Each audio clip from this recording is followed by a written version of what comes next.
Good afternoon. Thank you for joining us on Fem Talk 89 FM. I am Pushpa Mannu. I have with me here two ladies, Miss Miki and Miss Lai.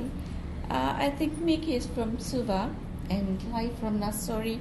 Please, can you tell me more about yourselves? A little bit, Miki. Thank you, Pushpa. It's a pleasure to be on FemTalk 89 FM. To start off with, I'm Miki, as you mentioned, Pushpa. I'm grateful to be part of the FemLINK Consultation for some years now. So I work with the House of Chameleon, which is a transgender-led feminist organization. Thank you. Miss Lai. Thank you. I'm Annie, and I'm from Divisional. So I'm a Divisional, and I'm with the Songs of Okay, today we'll be discussing about health and protection before, during, and after humanitarian emergencies. Throughout the consultation, a common issue which we've been discussing has been health issues. So, what change do you want to see to ensure that this protection need, this health security priority is met? So, Miki, please, can you? Thank you, Pushpa. In terms of not just trans, but overall women's health security, one of the things that we're seeing, first of all, this week is a big decrease on the health budget. So from 277.4 million to 244.5 million. And that's a big decrease for the health sector. So I think one of the issues there is particularly who is making decisions for budgeting for women, and our women's organizations, including the Ministry of Women and Health, prioritizing the gender agenda. One of the priorities as House of Chameleon that we normally ensure is, sexual reproductive health and rights is fundamental for all our constituency. But our health issue here is really mainly on the service providers, not just the increase in the recent doctors' pay. That also needs to balance with the service that they give to the public. And we're seeing security issues such as treatment. So when our trans sisters go for treatment at the hospitals, a lot of them are turned down basically because they identify as trans. They are not allowed to test their blood because they're either referred to as an HIV or a person living with AIDS, accessor. So these are some of the challenges and barriers that an everyday transgender woman goes through, particularly if she's accessing the health service clinic, especially when it comes down to the checkup part. And then there's the sensitized session where not all service providers are sensitized accordingly in gender perspective as well. They do not know how to treat transgender people. They are not versed with the issue and are not aware of the different intersections in identity. So that's another hell of an area to deal with as well. So, as Miki said, the budget of the health going up this year. So, myself in Bakasi Hospital, I need a qualified doctor. Yeah. At this time, we had, the nurses, they train and they go up to the medical assistant, something like that. Those nurses are looking after the patient. So we need qualified doctors to be at the hospital. Okay, how can this be done?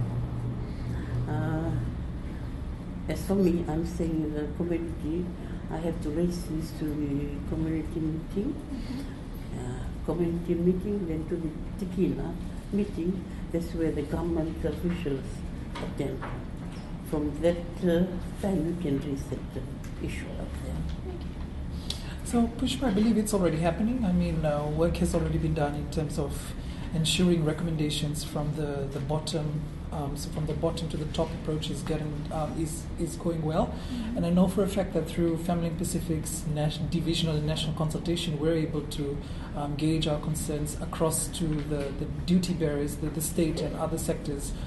Additional to that, last year, House of Chameleon, we worked with and we did a training and we had a 101 session with a group of doctors, and this was both private practitioners and those that also work for the CWM hospital as doctors. So we got them together, we shared with them a few tips in terms of Gender 101. So in terms of the gender sensitized training, that's already happening. It is already a priority under our sexual reproductive health and rights program on the House of Chameleon. And as far as we're concerned, we're a group of organization that works within this movement, not just with women's organization, but also with other actors, including the state, such as Ministry of Health, in ensuring that the priorities are not just different, but the priorities of transgender people are made visible. And our focus is not for trans people. We're basically a group that also advocates the advancement of women's health across all sectors. So when we talk about gender equality, we're also making that connection and link as well. Okay. Why does this need to be done? Well, it's a human right, basically. Everyone has the right to health and the right to access the services, and it's the duty of the state to ensure that this is available to its people who are the rights holders. So, everyone that's a citizen of this country or is someone that lives in this country that believes that he or she is not being treated well, especially in the services, the health service, that faces insecurities around health, needs to know that you have the right to access not just clean and safe drinking water, but every other services around health, and that includes pharmaceutical services that needs to be expanded, needs to be widened, and services around health also needs to be a main priority for this country, particularly when we talk about the increase in NCDs among Pacific Islanders, as well as noting some of the increase in the flu and viruses that came post-tropical cyclone Winston. So one thing I'd like to be changed in FemLINKPACIFIC hospital. Before, we used to refer cases there at night. At this moment, we refer the case right straight to the surgery. FemLINKPACIFIc hospital, they didn't accept the cases at night. So, as myself, I stay in FemLINK. When I take a taxi at night from Naselai to FemLINKPACIFIC, it will cost me only $3. And from Naselai to Nursery, it will be $8. So what I need, FemLINKPACIFIc hospital should take cases to at night. So they don't have the ambulance services there? If you need one ambulance, you have to pay that ambulance too. Okay. Thank you very much. You are listening to Fem Talk 89, and I am Pushpa with my two friends here, Miss Miki and Miss Lai. So let's talk about the situation before and after the Winston for you and your community. Miki? So, in the Pacific, no one in Fiji expected a Category 5 cyclone. And I think this was not just a big surprise, but the situation before this is basically what I've mentioned earlier. Our community, our constituency continues to face this increase in not just the multiple intersecting forms of violence and discrimination, but it's an everyday thing that a transgender woman goes through if she identifies as trans. You notice if a transgender woman even enters the public transport, she gets discriminated. Even when continually and constantly getting into the health service, there's a lot of discrimination at the face. So, that's something we also are trying to not just combat, but something we're trying to work towards in ensuring that we're living a free community, which is often the vision, a very difficult one because we're still fighting the issue of gender equality here in the Fiji and the Pacific region. So for House of Chameleon, our priorities remain to be, our priority and position is that before Winston, this is already constantly happening. And how do we work against it? We're partnering with organizations. We can't do this alone. We can't work in silos. So we're working with organizations like FemLINKPACIFIC through the Divisional Consultation and the national one in ensuring that there's a clear demarcation. We're able to demystify what LGBT is and understand it and unpack it a bit more in ensuring the diverse priorities that comes from this. It's like before Winston, there's not much sickness such as typhoid, diarrhea.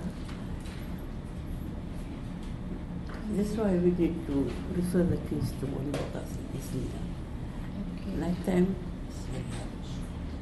And after Cyclone Winston? After cyclone rain, 20 cases. What? Even the children got sick at night, we have to take them to the hospital. You can pay $8 And at night. for We haven't got money every day. You know, stay in the village, not much expenses there. so you have to pay your transport fees $8. Yeah. So I need Embakasi Hospital to take cases at night. Okay. For you, Miss Miki? One thing is clear, that if you identify as a person that is a transgender person, often the preferred comfort is, you like to be treated feminine, you like to do the household work, but then, after cyclone or after events, you're challenged with the masculine energy, so you have to not just be the woman, you have to be the man as well. So that kind of stereotype is something that comes upon you at the time, not just as a stereotype, a negative one. It also can be something that's positive for some. I'm not speaking for all, but what I hear from my constituency. One of the things that we did post-cyclone was we knew that there was a cluster meeting happened by the UN and a few partners. And at that time we were in the preparation for CSW 60. So there was this cluster meeting happening. There was this other group of regional organizations working with NGOs in Fiji trying to coordinate. Because the issue during post-Winston was the coordination one. So it's House of Chameleon getting into that space with the priorities from other organizations as well already in that space, focused on humanitarian stuff. House of Chameleon, although we did work around climate change and gender response, we automatically knew that every citizen, every Fijian deserves to help and assist. And it may no longer be about just you being a trans person. It may be about the various other people in the community as well, because that's who we are, that's how we do our work. We love to always help and assist people instead of ourselves. Yes, we'll have to put on our makeup and stuff like that, but when it comes to situations like this in a crisis, we love to not just take the lead, we like to ensure that we're out there assisting people where people need to be assisted as well. We're cautious about the security issues as well. And one thing that stood strong for us that's linked to health and personal, we noticed a few of our trans women that were part of humanitarian organizations that were doing the Lego groundwork in rebuilding Fiji and rebuilding the parts of the divisions that were affected. They were informing us as well that, even during a humanitarian crisis, there's also this constant understanding that there's going to be an increase in violence as well. Noting that Cyclone Pam in Vanuatu brought about close to 2,000, 3,000 sexual assault. So for us, we were concerned about that. So the stats and the stuff is in our mind, and we're trying to figure out what does this look like for an ordinary trans Fijian that's suffering at this point in time. Okay. It's like it's almost after 5 months on. What's the situation, After it's almost 5 months now after Winston. But in the community, there is gender picking up to avoid sickness, especially and the health community. They provide waste care to put all the rubbish inside. So every house should pay $10 for the waste care. So we did some fundraising to share with the community. The community did fundraising to raise money to get waste care. So all the people in the village, they put their waste, their rubbish in the waste care. When it's full, and the company can pick it up and take it away. So they'll pick it there. Okay. So we've talked about what women want to see and why. So, Ms. Miki, please, what are women doing to address this already? Can I just say that, earlier to the other question, 5 months from now, one of the things that we have been doing as House of Chameleon is, and we need to also understand that LGBT, the agenda within the global economic south, we're very under-resourced. So we work with partners that do work that's already existing, and we can't work in separate silos anymore. So what we did was we constantly share information that's related to Women's Weather Watch-ish, And so for us, because we're very media-savvy people on social media, whatever information that comes from not just FemLink, but from people that we know of, like Nandraki, sometimes get information a bit, but we still share that kind of information on our Facebook page, and we share it with our constituency. Yes, we constantly call people up. Even in our House of Chameleon Management Collective meeting recently, we prioritize disaster response, or DRR, as an urgent priority for us, because we work on climate justice work, so we ensure that there's that link as well. So 5 months now, we're still working at it. We're constantly addressing it to our partners as well, and people that are faced by it as well. So those are the kind of little work that we're doing in different small spaces. But are women doing to address this? We feel that, not just no one needs to be left behind, but as members of the community, we'd like to drive this kind of conversation because, again, it affects us. You don't necessarily need a man to lead a women's organization or a non-trans to lead a trans organization. People need to understand this as well. The people that lead organizations are the people that are not just affected by it, but the people that understand and know their issues, because they're the experts of their issues. So if you talk about ensuring that 30% representation of women is ensured across decision-making spaces, you want to not know that it's going to be a group of men in it, of course. You want a group of women to be making decisions about women for women. So that's something we constantly push as far as political rights and participation of women is concerned for Fiji. Okay, very quickly, Ms. Lai, what are barriers to women in decision making to consult so the solutions are taken into account? We can encourage women to give family balance, right?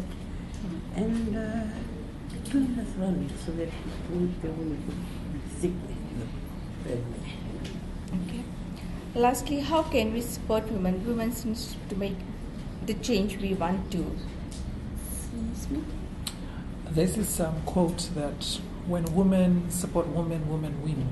And it's important that we constantly ensure that women are not just existing leaders, but women are recognized because of their contributions to the decision-making spaces, because they contribute to the decision mat, the policy mat, a word that FemLink uses on its policy publication, but also ensuring that the 30% representation of women in decision-level spaces or making processes is one that needs to be implemented. You can't wait for that any longer. It needs to go into it doesn't just need to be in a book, black and white. It needs to be reflected, and it needs to be representing its women. So yes, we can do this, and I think it's an urgent call to not just the government of the day, but to private sector and all those that work with women, and ensure that women are the focus, and that you don't go away from getting men to make decisions of women. You get the women to lead the women, make them decide who are the people that they want to lead. It also includes resourcing the women's movement, that women need to also resource the movement as well sometimes. Okay, thank you, ladies. So thank you very much, Ms. Miki and Ms. Lai, for talking to us on Fem Talk 89 FM.